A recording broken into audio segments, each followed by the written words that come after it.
உங்கள் தங்க நகையை விற்று பணம் பெற நம்பிக்கையான நிறுவனம் மேக்ஸ் கோல்ட். கால் 04445454545. எம்ஜிஆர் அவர்களுடைய அம்பாசிடர் கார் 4777 நம்பர். முதலமைச்சராக இருக்கும்போது அவர் பயன்படுத்தின கார், அதனாலேயே அந்த ரெட் லைட் இருக்கு, உள்ள ஒரு டிவி இருக்கு. ஸோ இந்த கார் வந்து குண்டு துளைக்காத புல்லட் ப்ரூஃப் காரா இந்த காரை வந்து ரெடி பண்ணியிருக்காங்க. எல்லாரும் நாய் வளர்ப்பாங்க, பூனை வளர்ப்பாங்க, ஆனா எம்ஜிஆர் வந்து சிங்கத்தை வளர்த்துருக்காரு. நிஜமாவே இறந்ததுக்கு அப்புறம் அப்படி நின்று கர்ஜிக்கிற மாதிரியே எம்பால்மிங் பண்ணி பதப்படுத்தி வச்சிருக்காங்க. 60 வருஷத்துக்கு மேல ஆகுது. வால் அவர் ப்ராக்டிஸ் பண்ண இப்படி சில படத்துலலாம் இப்படி அப்படியே வளைச்சு வச்சிருப்பார் கையில். ஓகே, அவர் திரைப்படங்கள்ல பயன்படுத்தின வால். ஸோ எம்ஜிஆர் அவர்களுடைய பேரன் திரு குமார் ராஜேந்திரன் அவர்கள், அந்த முகத்தை பாருங்க, பயங்கர ஒற்றுமையா இருக்கும். சின்ன வயசுல எம்ஜிஆர் அவர்கள் மடியில தூக்கி வச்சிருந்தப்ப எடுத்த போட்டோ.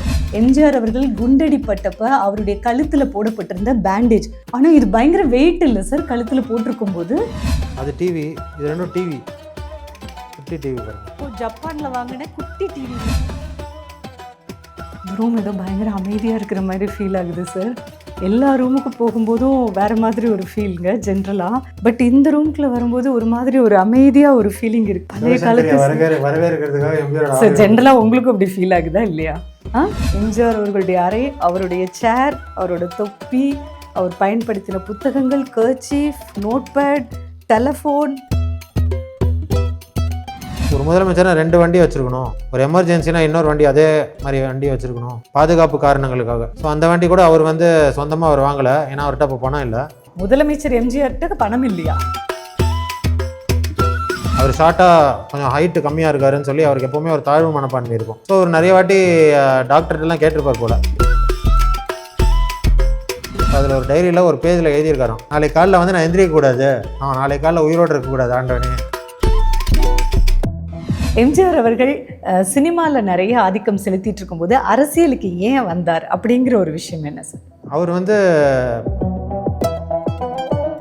திமுகவிலிருந்து எம்ஜிஆர் அவர்கள் வெளியில் வர்றதுக்கான காரணம், அதிமுகவை நிறுவனதுக்கான முக்கிய காரணம். அவர் வெளியில் வரல, அது வெளியேற்றப்பட்டார். நிறைய பேர் என்ன சொல்லுவாங்கன்னா, இப்போ கூட அவர் கணக்கு கேட்டார். அவர் வந்து கணக்கு கேட்கல.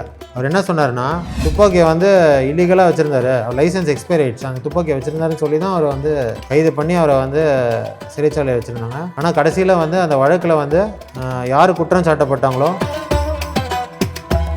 எம்ஜிஆர் அவர்களுக்கும் அவருடைய மனைவி ஜானகி அம்மாவுக்கும் இருந்த அந்த பந்தம்.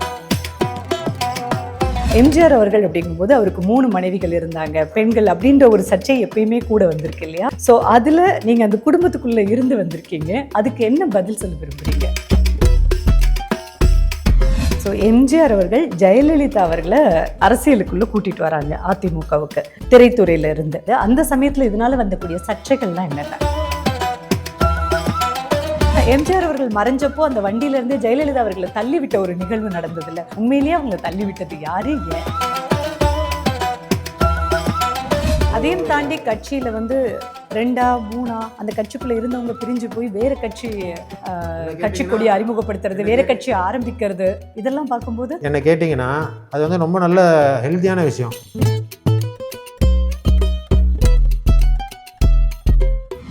எம்ஜிஆர் நினைவு இல்லம் தமிழ் சினிமா மட்டும் இல்ல, தமிழக அரசியல்லையோ மக்கள் திலகம், புரட்சி தலைவர்னு மக்களால அன்போட அழைக்கப்பட்ட மிகப்பெரிய ஆளுமை, பலருக்கு முன்னோடி.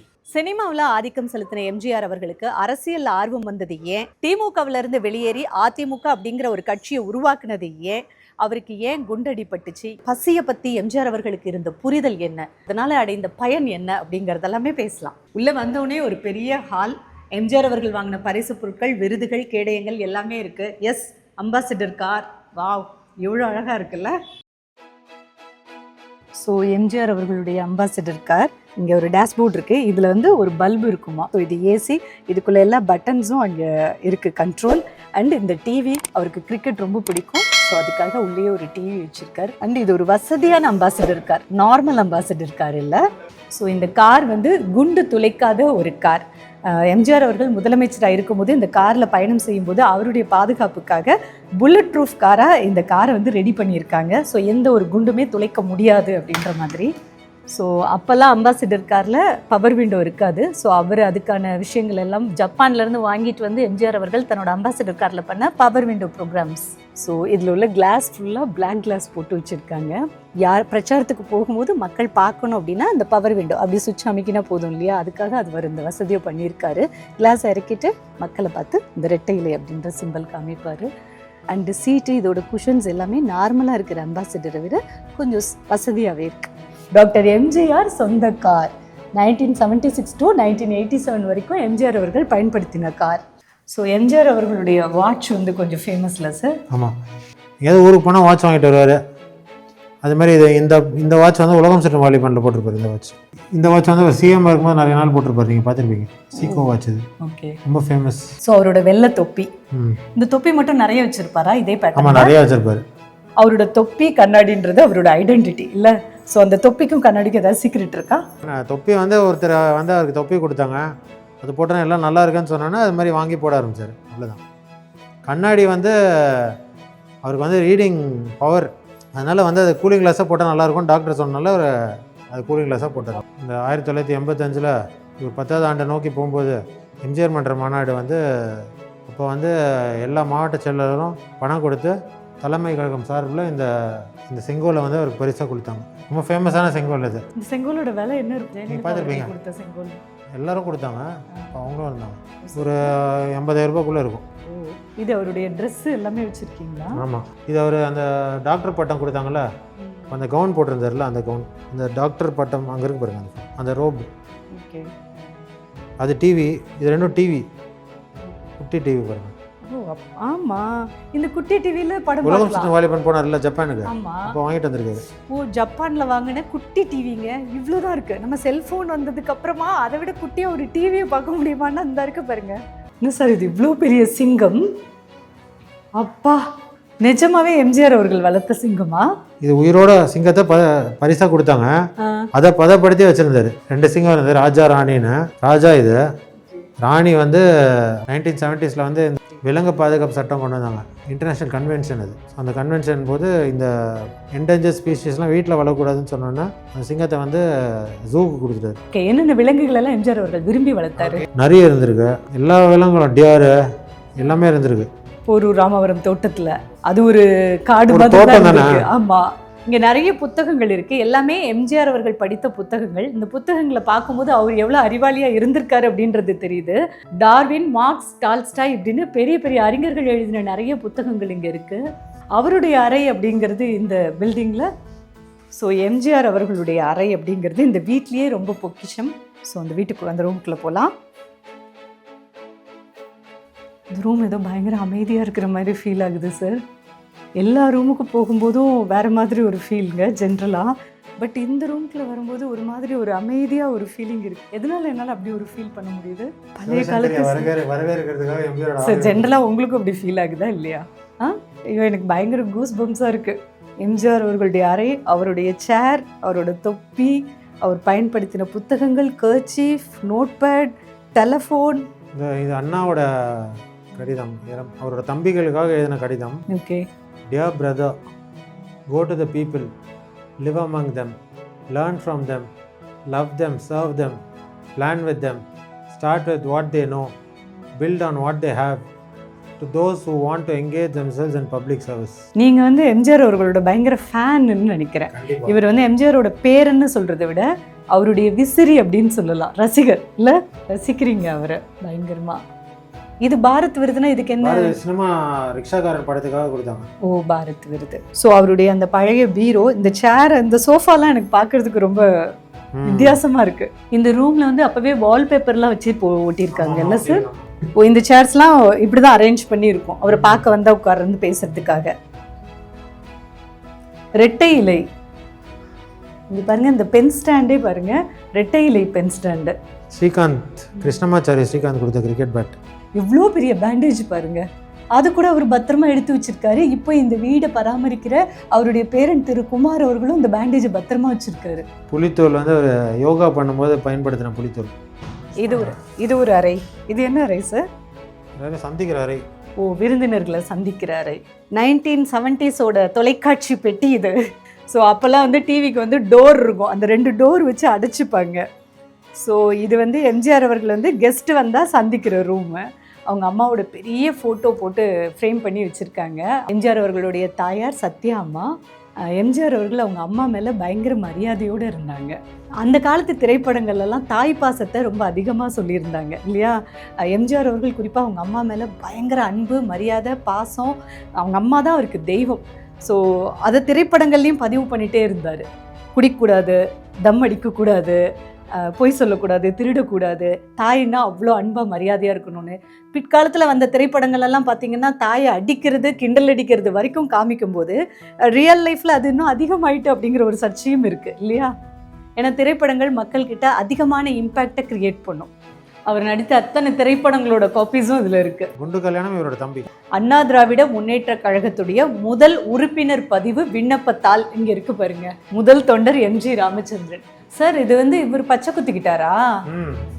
அடிக்கடி இந்த பொலிட்டிக்கல்ல கட்சி மாறிட்டே இருப்பாங்க. ஆமா ஆமா. நம்ம கட்சியில இருந்து போறதுக்கு போகக்கூடாது. அதுக்கு இது வந்து ரிஜிஸ்ட்ரேஷன் மாதிரி. இந்த கொடி ஏடிஎம்கே உடைய ஒரிஜினல் ஃபிளாக், அண்ணா இருக்கக்கூடிய அந்த கட்சி கொடியை வந்து எல்லாரும் பச்சை குத்திப்பாங்களாம் கையில. அந்த கட்சியில இருந்து வேற கட்சிக்கு போனா நீ இந்த கொடியோட தான் போய் ஆகணும் அப்படின்ற மாதிரி. ஏடிஎம்கே 70s ஆரம்பிக்கப்பட்டப்போ இருந்த கட்சியோட உறுப்பினர் கையில வந்து பச்சை குத்தி இருக்காங்க பாருங்க. ஆனா அதே பச்சை வந்து திரு எம்ஜிஆர் அவர்களும் தன் கையில பச்சை குத்தி இருக்கிறாரு. அவருடைய கட்சி கொடியை, ஏடிஎம்கே கட்சி கொடியை. புரட்சித் தலைவர் எம்ஜிஆர் அவர்கள் இருக்காங்களா, அவங்களோட மனைவி விஎன் ஜானகி. விஎன் ஜானகி அவரோட பிரதர், ஒரே ஒரு பிரதர் தான், நாராயணன். அவரோட பேரன், நான் ஃபர்ஸ்ட் பேரன், அவருடைய பேரன். ஓகே. ஸோ திரு எம்ஜிஆர் அவர்களுக்கும் பேரன். எங்கள் அம்மா அவங்க தான் வளர்த்தாங்க. உங்களுடைய எந்த வயசு காலகட்டத்தில் நீங்கள் அவரோட இருந்தீங்க சார்? பிறந்ததுலேருந்து 10 வயசு வரைக்கும். ரொம்ப நல்ல மனுஷர். எப்போ போனாலும் சாக்லேட் கொடுப்பாரு, சாப்பிட சொல்லுவார், என்ன வேணும்னு கேட்பாரு. ஓகே. ஒன்றும் வேணான்னு சொன்னால் கோச்சுப்பாரு, ஏதாவது கேளுன்னு வரு. இந்த கார் அப்படிங்கிறது ரொம்பவே பிரபலம் இல்லை? எம்ஜிஆர் அவர்கள் அப்படின்னாலே இந்த அம்பாசிடர் கார் தான் அவருக்கு ரொம்ப பிடித்தமான கார். 1976 இந்த காரை வந்து பயன்படுத்தினார். இன்று போல் என்றும் வாழ்கான ஒரு படத்தில் நடித்தார். அந்த ப்ரொடியூசர் வாங்கி கொடுத்த வண்டி இது. கடைசி வரைக்கும் இந்த வாகனத்தை வந்து அவர் பயன்படுத்தினார். முதலமைச்சர் ஆனப்புறம் இதை புல்லட் ப்ரூஃப் ஆக்கிட்டாங்க. அண்ட் இதோட கலர் அவர் ஏதாவது ஸ்பெசிஃபிக்காக ஏதாவது ஒரு காரணம் இருக்கா இந்த கலர் அவர் பெயிண்ட் பண்ணுறதுக்கு? இல்லை, அப்படி இல்லை. அந்த காலத்தில் வந்து நீங்கள் கார் வாங்கும்போது நீங்கள் கலரை சூஸ் பண்ண முடியாது. எல்லா காரும் ஒரே கலரில் தான் வரும். நம்ம தான் கலர் பெயிண்ட் பண்ணணும். ஸோ அவங்க கார் வாங்கின போது இந்த கலர் அவங்க பெயிண்ட் அடிச்சிட்டாங்க. அவருக்கு ரொம்ப பிடிச்சிருச்சு. ஸோ இந்த காரை தவிர்த்து எக்ஸ்ட்ரா வேறு 2-3 கார்கள்லாம் வச்சுருந்தாரு. இதை தவிர வந்து இன்னொரு கார் வச்சுருந்தாரு. இது வந்து TMX 4777, அது வந்து TMQ 4777. ஒரு முதலமைச்சராக 2 வண்டி வச்சுருக்கணும். ஒரு எமர்ஜென்சினா இன்னொரு வண்டி அதே மாதிரி வண்டி வச்சுருக்கணும், பாதுகாப்பு காரணங்களுக்காக. ஸோ அந்த வண்டி கூட அவர் வந்து சொந்தமாக அவர் வாங்கலை, ஏன்னா அவர்கிட்ட அப்போ பணம் இல்லை. அப்படியா? முதலமைச்சர் எம்ஜிஆர்கிட்ட பணம் இல்லையா? ஆமாம். ஸோ இளையராஜா அவர்கள் வந்து எதனால பணம் இல்லாமல் போச்சு? ஏன்னா அவர் சினிமாவில் நடிச்சிட்டு இருந்தாரு, கைகளில் அதான் எல்லாத்தையும் கொடுத்துட்டாரு. முதலமைச்சர் ஆனதுக்கப்புறம் இன்னொரு வண்டி வாகனம் இருக்கணும்னு தெரிஞ்சதுக்கப்புறம் இளையராஜா அவர்களை வச்சு ஒரு கச்சேரி பண்ணி காங்கிரஸ் மைதானத்தில் பணம் கலெக்ட் பண்ணி இந்த காரை வாங்கினாங்க. தொண்டர்கள் வந்து வாங்கி கொடுத்தாங்க. ஸோ மதிய உணவு திட்டத்தை வந்து கொண்டு வந்தது காமராஜராக இருந்தாலும் எம்ஜிஆர் அவர்கள் ஆட்சியில் இருக்கும்போது சத்துணவு அப்படின்ற ஒரு திட்டத்தை மக்களுக்காக கொண்டு வந்தார். அப்போது அந்த சத்துணவு ஆரம்பிக்கப்பட்டதுனாலேயே பலர் கல்வியை தேடி வந்தாங்க பள்ளிக்கூடத்துக்கு அப்படின்னு சொல்லலாம். இன்றைக்கி ஒரு தலைமுறை வந்து படித்து கல்வியில் முன்னேறி ஒரு வேலை வாய்ப்பு அப்படின்னு அந்தஸ்துலேயும் முன்னேறி இருக்காங்க சமூகத்தில்னா அதுக்கு மிக முக்கிய காரணம் சத்துணவு. ஸோ பசி அப்படின்னா வந்தவங்களை வந்து சாப்பிடாம அனுப்ப மாட்டார் எம்ஜிஆர் அவர்கள். அவர் பசியை பற்றி உங்கள்கிட்ட ஷேர் பண்ண விஷயங்கள் இருக்கா? பள்ளிக்கூடத்துக்கு வர வச்சது வந்து காமராஜர் அவர்கள் தான். மதிய உணவு திட்டம் அப்படின்றத வந்து அவர் கொண்டு வந்திருந்தார். காலப்போக்கில் வந்து அது அவ்வளோ நல்லா செயல்படுத்தலை. அவர் ஆட்சி முடிஞ்சதுக்கப்புறம் அது சரியாக செயல்படுத்தலை. ஆனால் வந்து அவருக்கு வந்து எப்போவுமே ஒரு தாழ்வு மனப்பான்மை இருந்தது. என்னென்னா அவர் ஷார்ட்டாக கொஞ்சம் ஹைட்டு கம்மியாக இருக்காருன்னு சொல்லி அவருக்கு எப்போவுமே ஒரு தாழ்வு மனப்பான்மை இருக்கும். ஸோ அவர் நிறைய வாட்டி டாக்டர்கிட்டலாம் கேட்டிருப்பார் போல், நான் வந்து இப்படி இருக்கேன், ஏன் நான் ஷார்ட்டாக இருக்கேன் அப்படின்னு, உயரமாக ஏன் வளரல அப்படின்ற போது அந்த காலத்தில் வந்து உங்களுக்கு நியூட்ரிஷன் இல்லை, சத்து உணவை நீங்கள் சாப்பிடல. ஸோ அவர் முதலே வந்து அவர் நினச்சிட்டு இருந்தார், கண்டிப்பாக வந்து அதை சத்து உணவாக வந்து அதை கொடுக்கணும்னு நினைக்கும் போது அவர் வந்து ராஜம்மாள் தேவதாஸ்னு ஒரு பெண்மணியை பற்றி கேள்விப்படுறாரு. அந்த ராஜம்மாள் தேவதாஸ்ன்றவங்க ஒரு ஹோம் சயின்ஸ் அண்ட் நியூட்ரிஷனில் வந்து எக்ஸ்பர்ட். அவங்க சென்னை கூட்டிகிட்டு வந்து ஒரு குழு அமைச்சு சின்ன குழந்தைங்க வளர்கிறதுக்கு என்னெல்லாம் கொடுக்கணும் அப்படின்றத வந்து சயின்டிஃபிக்காக அதை வந்து ஒரு குழு போட்டு அதை தீர்மானித்து அதை வந்து எல்லா குழந்தைங்களுக்கும் கொடுக்கணும், குழந்தைங்க வந்து நல்லா வளரணும், அதை வந்து ஊட்டச்சத்து வந்து நல்லா இருக்கணுன்றதுக்காக அந்த நியூட்ரிஷியஸ் நூன் மீல் ஸ்கீம் அப்படின்றத வந்து அறிமுகப்படுத்தினார். எத்தனை வருடங்கள் எம்ஜிஆர் அவர்கள் டைரி குறிப்பு எழுதினார்? 1938லேருந்து 1958 59 வரைக்கும். அது வந்து ரெகுலராக எழுதியிருக்காரு. 20 வருஷம் ஒருத்தர் வந்து டைரி எழுதியிருக்காரு, ரெகுலராக எழுதியிருக்காரு. அதுக்கப்புறம் வந்து அவருக்கு நேரம் கிடைக்கும் போதெல்லாம் எழுதியிருக்காரு. ஏன்னா 1967 டைரியும் நான் பார்த்துருக்கேன், என்கிட்ட இருக்குது. அண்ணா வந்து உலகத்தமிழ் மாநாடு நடத்தும் போது சீரணி அரங்கத்தில் போய் எம்ஜிஆர் அவர்கள் வந்து பேசினதை எம்ஜிஆர் வந்து அதை எழுதியிருக்காரு. இன்றைக்கி வந்து எதுவுமே நான் ப்ரிப்பேர் பண்ணாமல் போய் நான் பேசினேன். அண்ணா வந்து 3/4 மணி நேரம் நான் பேசினேன். பேருந்தர் அண்ணா வந்து என்னை பாராட்டினார். எனக்கு வந்து இது வந்து அவர் பாராட்டினது வந்து எனக்கு ரொம்ப சந்தோஷமாக இருந்தது அப்படின்னு அவர் எழுதியிருக்காரு. ஸோ அதே மாதிரி 1938லேருந்து அவர் தொடர்ந்து டைரி எழுதிட்டு வந்தாருன்னு நான் அவங்ககிட்ட சொல்லியிருக்கேன்ல. ஸோ அதில் ஒரு டைரியில் ஒரு பேஜில் எழுதியிருக்காராம், இது மாதிரி நான் வந்து என் கையில் 5 ரூபா இருந்தது, 5 ரூபா ஒருத்தர் கடன் வாங்கிட்டு போயிட்டார், வந்து அவசரம்னு கேட்டார், அதனால் கொடுத்துட்டேன். 10 நாளாக எனக்கு வேலையே இல்லை, எந்த படப்பிடிப்பும் இல்லை, ஸ்டூடியோ அலைஞ்சு தேடி போனேன், ஆனால் எனக்கு வாய்ப்பு கிடைக்கல, சாப்பாடு வாங்க பணம் இல்லை, என்னால் பசியை தாங்க முடியல, அதனால் நாளைக்கு காலையில் வந்து நான் எந்திரிக்கக்கூடாது, நான் நாளைக்கு காலையில் உயிரோடு இருக்கக்கூடாது ஆண்டவனே அப்படின்னு எழுதியிருக்காரு. பலருக்கு சாப்பாடு போட்ட ஒரு செம்மல் தன் பசியால் உயிர் வாழ முடியல அப்படின்னு எழுதியிருக்காருங்கிறது எவ்வளோ பெரிய விஷயம் இல்லை? எந்த வருஷம் எழுதின டைரி இது? 1941 42 அந்த காலகட்டத்தில் எழுதியிருக்காரு அவர். ஸோ அவர் வந்து 1917 பிறந்தவர் அப்படின்னா ஒரு 25 வயசில் அந்த வறுமையோட கோரத்தை தன்னுடைய டைரி குறிப்பில் எழுதியிருக்காரு. ஏன்னா சினிமாவில் நடிக்கிறவங்களுக்கு வந்து அந்த துறையில் இருக்கிறவங்களுக்கு வந்து சாப்பாடு வந்து வருமானம் வந்து ரெகுலராக வராதுல்ல, வாய்ப்பு கிடைச்சா தான் வரும். பட் அந்த நிலைமையிலையும் அவர் யாருக்கோ ஒருத்தர் கேட்டாருன்னு 5 ரூபாயை தன் கையில் இருந்ததை கொடுத்துருக்காரு. யாரோ கேட்டாங்க, அவருக்கு இல்லைன்னு சொல்ல தெரியல, அதனால் கொடுத்துட்டாரு. கடனாக தான் கேட்டிருக்காரு, அது திருப்பி கொடுக்கல. இவர் திருப்பி போய் கேட்குறதுக்கும் இவருக்கு மனசு இல்லை. ஸோ இதுதான் வந்து இப்போ இருக்கிற தலைமுறைக்கெலாம் வந்து அவரை பற்றி தெரியாது. என்ன நினச்சிட்டு இருப்பாங்க, ஒரு சினிமாவில் வந்து ஒரு பெரிய ஆளு ஜாம்பவான் அப்படின்னு நினச்சிருப்பாங்க. பட் அவர் அவ்வளோ வந்து கஷ்டப்பட்டு தான் வந்து வந்திருக்காரு. இந்த உலகத்தில் வந்து காசு எவ்வளோ நாளும் வேணுமோ, வயிறு மட்டும்தான் போதும்னு சொல்லும் அப்படின்னு சொல்லுவாங்க. எவ்வளோ சாப்பிட்டாலும் அதுக்கு மேலே சாப்பிட முடியாது, போதும்னு சொல்கிறது. ஆனால் அந்த பசியை தாங்கிறது அப்படிங்கிறது ரொம்ப கஷ்டம், சாப்பாடு இல்லாமல். அதை கடந்து வந்ததுனால தான் அவர் பலருக்கு தானம் பண்ணணும் அப்படிங்கிற ஒரு தானம் பண்ணல, அதை வந்து அவர் தானம்னு நினைக்கல, அது அவரோட கடமைன்னு நினச்சாரு. எம்ஜிஆர் அவர்கள் சினிமாவில் நிறைய ஆதிக்கம் செலுத்திட்டு இருக்கும்போது அரசியலுக்கு ஏன் வந்தார் அப்படிங்கிற ஒரு விஷயம் என்ன சார்? அவர் வந்து அண்ணாவை பற்றி அவர் தெரிஞ்சுக்கிட்டு, அவரோட நண்பர் டிவி நாராயணசாமின்னு ஒருத்தர் இருந்தார், அவர் வந்து கூப்பிட்டு போய் அண்ணாதுரை அவர்கள்கிட்ட வந்து அறிமுகப்படுத்தி அவர் போய் திமுகவில் வந்து சேர்ந்தார், நினச்சிக்கிட்டார். அவர் திமுகவிலேருந்து எம்ஜிஆர் அவர்கள் வெளியில் வர்றதுக்கான காரணம், அதிமுகவை நிறுவனதுக்கான முக்கிய காரணம், அது வந்து 1972 அவர் வெளியில் வரல, அது வெளியேற்றப்பட்டார். நிறைய பேர் என்ன சொல்லுவாங்கன்னா, இப்போ கூட அவர் கணக்கு கேட்டார், அவர் வந்து கணக்கு கேட்கல.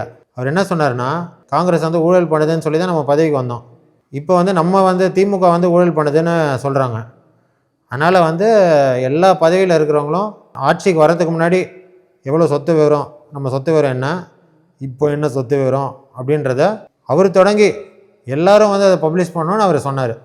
ஒரு காரணத்தை தேடிட்டு இருந்தாங்க அவர் வெளில அனுப்புறதுக்கு. அவரோட வளர்ச்சி வந்து இன்னொருத்தருக்கு வந்து கஷ்டமாக இருந்திருக்கலாம். என்ன காரணம்னு யாருக்குமே தெரியாது. கணக்கு கேட்டதுன்றது வந்து ஒரு உண்மையான காரணம் கிடையாது, வேறு ஏதோ ஒரு காரணம் இருக்குது, அது யாருக்குமே தெரியாது. ஸோ எம்ஜிஆர் அவர்களுடைய வாழ்க்கையில் ஒரு முக்கியமான சம்பவம்னா குண்டடிப்பட்ட ஒரு விஷயம் இல்லையா? அப்போது அவர் கழுத்தில் ஒரு பேண்டேஜ் போட்டுட்டு இருந்த ஒரு ஃபோட்டோ உலகத்திலேயே பிரச்சாரத்துக்கே வராமல் அரசியலில் ஜெயிச்ச ஒரு தலைவர்னா இன்றைக்கி வரைக்கும் அது எம்ஜிஆர் அவர்கள் மட்டும்தான், த ஒன் அண்ட் ஒன்லி அப்படின்ற மாதிரி. அந்த குண்டடிப்பட்ட சம்பவம் அப்படிங்கிறது உங்களுக்கு தெரிஞ்ச விஷயங்கள் என்னென்ன சார்? எங்கள் அம்மா அந்த வழக்கில் வந்து எங்கள் அம்மா வந்து ஒன் ஆஃப் த விட்னஸஸ் பேபியில் தான் இருக்கும். அந்த குண்டடிப்பட்டதை வந்து ஒரே ஒரு சாட்சி தான், ஒரு ப்ரொடியூசர், அவர் தான் அந்த அந்த வழக்குக்கு அவர் தான் சாட்சி. ஆனால் கடைசியில் வந்து அந்த வழக்கில் வந்து யார் குற்றம் சாட்டப்பட்டாங்களோ அவங்க வந்து விடுவிக்கப்பட்டுட்டாங்க. சுட்டதுக்கு வந்து அவரை வந்து கன்விக்ட் பண்ணல. துப்பாக்கியை வந்து இல்லீகலாக வச்சுருந்தாரு, அவர் லைசன்ஸ் எக்ஸ்பைரி ஆயிடுச்சு, அந்த துப்பாக்கியை வச்சுருந்தாருன்னு சொல்லி தான் அவரை வந்து கைது பண்ணி அவரை வந்து சிறைச்சாலையை வச்சுருந்தாங்க. அப்புறம் அவர் வெளில வந்துட்டார். ஸோ வழக்குப்படி சட்டப்படி பார்த்தா யார் சுட்டான்னு யாருக்குமே தெரியாது. ஆனால் எம்ஜிஆர் அவர்கள் வந்து சுடப்பட்டார், ஹாஸ்பிட்டலில் இருந்தார், 3 வாட்டி போய் ஹாஸ்பிட்டலில் அட்மிட் பண்ணி ஒரு வாட்டியும் ஹாஸ்பிட்டலில் போய், ஏன்னா அவரை கரெக்டாக இங்கே சுட்டாங்க, சுட வந்தாங்க. அவர் டக்குன்னு இப்படி கழுத்தை இப்படி திருப்பிட்டாராம். ஸோ இந்த இடத்துல போய் மாட்டிக்கிச்சு, இப்படி உள்ளே போய் மாட்டிக்கிச்சு. ஸோ காது பக்கத்தில் போய் மாட்டிக்கிச்சு. ஸோ அதை போய் ஹாஸ்பிட்டலில் போய் அட்மிட் ஆகி வெளில வந்து திருப்பி இன்னொரு வாட்டி போய் 3 வாட்டி போய் ஹாஸ்பிட்டல் அட்மிட் ஆகி அந்த வழக்கோட என்ன சொல்கிறது, அந்த ரெக்கார்டு நான் படித்து பார்த்துருக்கேன். முதல் முறை அறுவை சிகிச்சை பண்ணும்போது அந்த தோட்டாவை முழுசா எடுக்க முடியல, அதுல பாதி உள்ளே இருந்தது, எடுத்தா உயிருக்கு ஆபத்துன்னு சொல்லி முதல் சிகிச்சையில பாதி தோட்டாவை தான் வெளியில வந்து எடுத்திருக்காங்க. துரும் பிடிச்சிருந்தது. ஸோ எடுக்கும்போது அது துரும் பிடிச்சனால அது உடஞ்சிருச்சு. ஸோ மீதி சின்ன சின்ன பார்ட்டிகல்ஸ் உள்ளே இருந்திருக்கு. ஸோ அதனால தான் 2-3 வாட்டி போய் அட்மிட் ஆகிருக்காரு. பேச முடியாதுன்னு சொல்லிட்டாங்க. ஆனால் ஒரு முயற்சி பண்ணி ஸ்பீச் தெரப்பின்னு ஒன்று இருக்குது, பேச்சு பயிற்சி. அது எடுத்து அவரால் வந்து அவர் அதுக்கு பயிற்சி எடுத்து அதை வந்து திருப்பி பேச ஆரம்பிச்சிட்டார். இப்போ அந்த வழக்குக்கு சாட்சியே இல்லை நீங்கள், பட் அந்த வழக்கில் அவர் சுயசாட்சியாக அவர் தன்னை யார் சுட்டாங்க அப்படிங்கிறத பதிவு பண்ணி இருந்தாரா, யாருன்றதை அவர் சொல்லியிருந்தார். பட் அவருக்கும் திரு எம்.ஆர். ராதா அவர்களுக்குமான அந்த நட்பு பாண்டிங் இதெல்லாம் பற்றி என்ன சொல்லப்பட்டிருக்கு சார்? ஒருத்தருக்கு ஒருத்தர் நிறைய மரியாதை வச்சுருந்தாங்க. இந்த சம்பவத்துக்கு அப்புறமும் சம்பவம் நடக்கும்போதே எம்ஜிஆர் அவர்களுக்கும் அவருடைய மனைவி ஜானகி அம்மாவுக்கும் இருந்த அந்த பந்தம், நீங்கள் குழந்தையா இருக்கும்போது பார்த்து ரசித்த விஷயங்கள்லாம் என்னென்ன? ஒருத்தருக்கு ஒருத்தர் ரொம்ப பாசமாக இருப்பாங்க, விட்டு கொடுத்துருவாங்க. யார் அதிகமாக விட்டு கொடுப்பா? ஜானகி அம்மா வந்து ரொம்ப அதிகமான பொறுமைசாலி அவங்க. அதனால் வந்து அவங்க நிறைய விட்டு கொடுப்பாங்க. ஒரு வாட்டி கூட வந்து அவங்க திருப்பி சண்டை போட்டதே கிடையாது. கணவர்கிட்ட சண்டை போடாத ஒரு மனைவினா ஜானகி அம்மா தான். அப்போ எனக்கு தெரிஞ்ச எங்கள் அம்மாவும் சொல்லியிருக்காங்க, நானும் பார்த்துருக்கேன். அப்படி தாங்கி தாங்கி பார்த்துப்பாங்க. எம்ஜிஆர் அவர்கள் அப்படிங்கும்போது அவருக்கு 3 மனைவிகள் இருந்தாங்க, பெண்கள் அப்படின்ற ஒரு சர்ச்சை எப்பயுமே கூட வந்திருக்கு இல்லையா? ஸோ அதில் நீங்கள் அந்த குடும்பத்துக்குள்ளே இருந்து வந்திருக்கீங்க, அதுக்கு என்ன பதில் சொல்ல விரும்புகிறீங்க? 3 மனைவின்றது ஒரே நேரத்தில் கிடையாது. ஃபஸ்ட்டு மனைவி இறந்துட்டாங்க, அப்புறம் 2வது மனைவியை திருமணம் பண்ணிக்கிட்டாரு. 2வது மனைவி இறந்ததுக்கப்புறம் 3வது மனைவியை திருமணம் பண்ணிக்கிட்டாரு. 3 மனைவி இருந்தாங்களே தவிர 3 பேரும் ஒரே டைமில் இல்லை. ஸோ எம்ஜிஆர் அவர்கள் ஜெயலலிதா அவர்களை அரசியலுக்குள்ளே கூட்டிகிட்டு வராங்க அதிமுகவுக்கு, திரைத்துறையில இருந்து. ஸோ இவங்க 2 பேரோட அந்த நட்பு பாண்டிங்கிறது எப்படி இருந்தது? அந்த சமயத்தில் இதனால் வந்தக்கூடிய சர்ச்சைகள்லாம் என்னென்ன?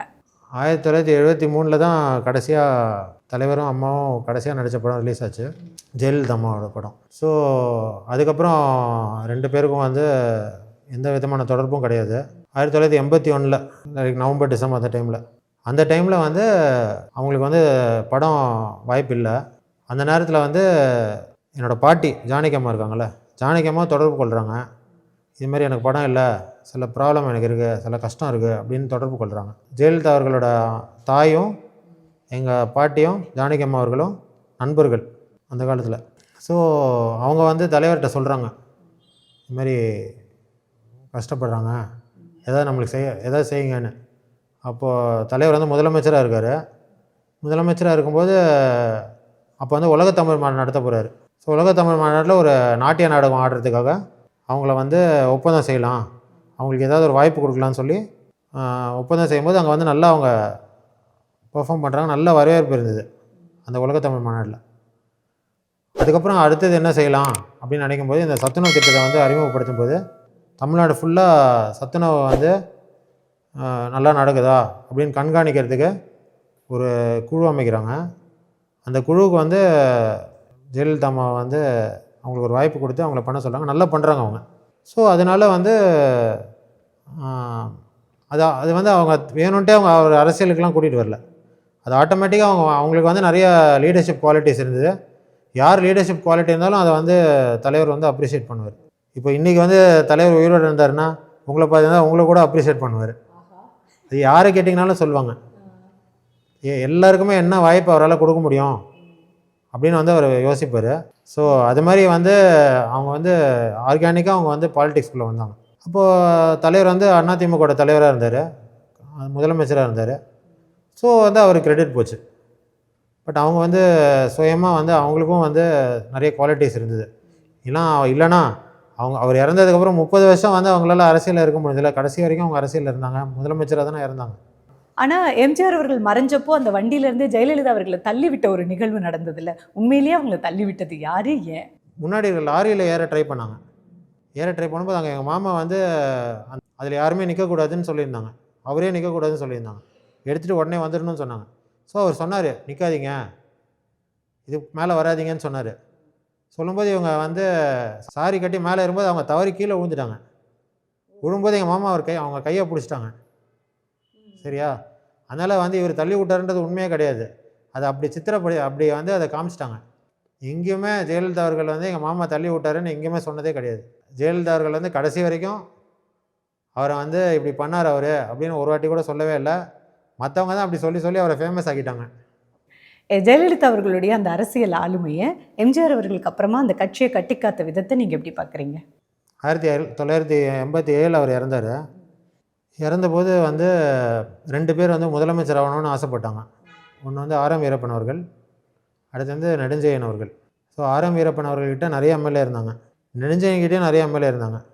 ஸோ அப்போ வந்து சில பெரியவங்கள்லாம் வந்து தலையிட்டு யார் வந்து சொன்னால் எல்லோரும் கேட்பாங்க, நிறைய ஆதரவு யாருக்கு வரும் அப்படின்னு பார்க்கும்போது சில பேர்கிட்ட அவங்க கேட்கும்போது அவங்க சொல்லியிருக்காங்க, ஜானகி அம்மாக்குன்னா நாங்கள் ஆதரவு கொடுக்குறோம். அப்போ ஜெயலலிதா அவர்கள் வந்து பிக்சர்லேயே இல்லை. ஜானகி அம்மா வந்து முதலமைச்சர் ஆகிட்டாங்க. அதுக்கப்புறம் 2-3 வாரத்துக்குள்ளே அவங்க அதிக பெரும்பான்மையை வந்து அவங்க நிரூபிக்கணும் அசெம்பிளியில். வேறு சில காரணங்களுக்காக காங்கிரஸ் வந்து சப்போர்ட்டை வித்ட்ரா பண்ணிடுச்சு. ஒன்றுபட்ட அதிமுகவுக்கு தான் எங்களோட சப்போர்ட்டுன்னு சொல்லிட்டாங்க. ஸோ அதனால் அவங்களால வந்து முதலமைச்சராக நீடிக்க முடியாமல் போயிடுச்சு. ஸோ இந்த சேவல் சின்னம் புறா சின்னம்னு 2 பேரும் பிரிஞ்சு நின்னாங்க இல்லையா? அப்போ ஜானகி அம்மாவும் ஜெயலலிதா அம்மாவும் 2 பேருமே 2 பேர் சின்னங்கள், சேவல் புறா அப்படின்னு சண்டை போட்டு கடைசி புறான்னு வந்தது டிசம்பர் மாதம் தான். அதுக்கப்புறம் எலெக்ஷன் டிசம்பர் 88 தான் வந்து தேர்தல் கமிஷனில் வந்து இந்த வழக்கு நடந்து தீர்ப்பு கொடுத்தாங்க. இடைக்கால தீர்ப்பு. ரெட்டை இலையை வந்து முடக்கி ரெட்டை புறாவும் சேவலும் கொடுத்தாங்க. ஸோ 1 மாதம் தான் இருந்தது. அந்த சின்னத்தை கொண்டு போய் சேர்க்கறதுக்கு வந்து முடியல. ப்ளஸ் எங்கள் பாட்டிக்கு வந்து அப்போது 65 வயசு. புரட்சித் தலைவர் வந்து 1917, ஜானகி அம்மா வந்து 1923. ப்ளஸ் அவங்க அப்போ தான் ஹார்ட் சர்ஜரி பண்ணியிருந்தாங்க. அந்த 1 மாதத்தில் அவங்களால கொண்டு போய் அந்த சின்னத்தை வந்து சேர்க்க முடியல. ஆனால் கூட நியர்லி 10% ஓட்டு வாங்கிட்டாங்க. ஸோ அதுக்கப்புறம் வந்து அவங்க என்ன முடிவு பண்ணாங்கன்னா, பாலிட்டிக்ஸில் வந்து எவ்வளோ பர்சன்ட்ன்றது மேட்ரு இல்லை, யார் வின் பண்ணுறன்றது தான் மேட்ரு. சரியா? ஸோ வந்து அவங்களால வின் பண்ண முடியல, ஆனால் பர்சன்டேஜ் ஓட்ஸ் இருந்தது. ஸோ கடைசியில் என்ன ஆச்சுன்னா, சேவலில் நின்னாங்கள்ல, ஜெயலலிதா அம்மா நின்னாங்கள்ல, ஸோ அவங்களோட அணியும் இவங்களோட அணியும் ஓட்டை மர்ஜ் பண்ணால் அப்போ ஜெயித்த கட்சியை விட இவங்களோட ஓட்டு அதிகமாக இருந்தது. நம்ம ஏண்டா பிரிஞ்சோன்னு 2 பேருமே ஃபீல் பண்ண தருணம். ஸோ வந்து யாரும் வந்து அவங்கக்கிட்ட நீங்கள் வந்து ஒன்றா சேருங்க, அரசியல் விட்டு போங்கன்னு யாருமே அவங்ககிட்ட சொல்லவே இல்லை. அவங்களே ஒரு நாளைக்கு முடிவு எடுத்து அந்த தரப்புலேருந்து அவங்களே கூப்பிட்டு அவங்களே உங்களுக்கு என்ன வேணுமோ நான் எழுதி கொடுத்துறேன், நீங்களே நடத்திக்கோங்க கட்சியை அப்படின்னு கொடுத்துட்டாங்க. அவங்களும் கேட்டாங்க, நீங்கள் நடத்திக்கோங்க நாங்கள் போயிடுறோன்னு அவங்களும் சொன்னாங்க. இல்லை எனக்கு வந்து முடியாது, நீங்களே பண்ணுங்கள் அப்படின்னு சொல்லி இவங்களே வாலண்டியராக எழுதி கொடுத்துட்டாங்க. ஓகே, ஜானகி அம்மா வந்து மனப்பூர்வமாக ஜெயலலிதா அவர்களுக்கு அதிமுக கட்சியை நீங்களே பாருங்கன்னு சொல்லி எழுதி கொடுத்துட்டாங்க. அவங்களோட உண்மை. ஆமாம். ஜெயலலிதா அவர்களுடைய காலத்துக்கு பிறகு அதிமுக கட்சியோட நிலைமையை நீங்கள் எப்படி பார்க்குறீங்க? புரட்சித் தலைவர் வந்து ஒரு அந்த காலத்திலே வந்து 67 வந்து ஒரு தவிர்க்க முடியாத ஒரு சக்தி ஆயிட்டார். ஸோ அவர் வந்து உயிரோடு வரைக்கும் அவரோட கேரிஸ்மா வந்து பார்ட்டியை கேரி ஃபார்வர்ட் பண்ணிச்சு.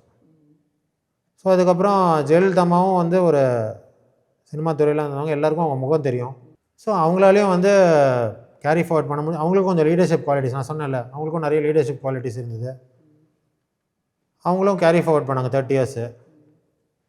இப்போ அது மாதிரி ஒரு கேரிஸ்மேட்டிக் லீடர் இல்லைல்ல அதிமுகவில், அது ஒன்று தான் குறை.